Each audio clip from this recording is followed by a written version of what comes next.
Hello,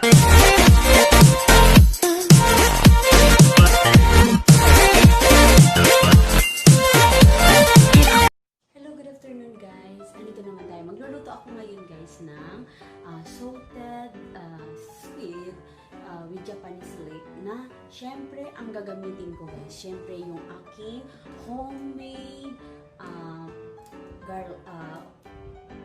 garlic pickles. Ayan guys. Ito ang aking gagawing panlasa. Diba sinabi ko sa inyo na yung kung gagawa kayo ng garlic pickles, ng soy sauce garlic pickles, pwede nyo ito talaga gawing panlasa. Kahit anong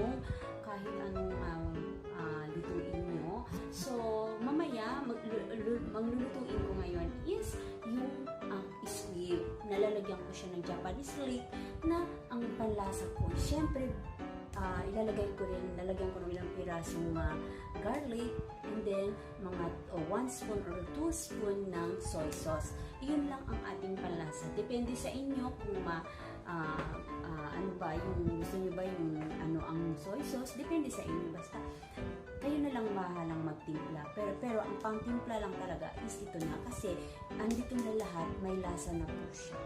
Kaya i-ano din yun, isute nyo rin po sa olive oil. Okay guys, mamaya abangan nyo. Yummy, yummy.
Bye.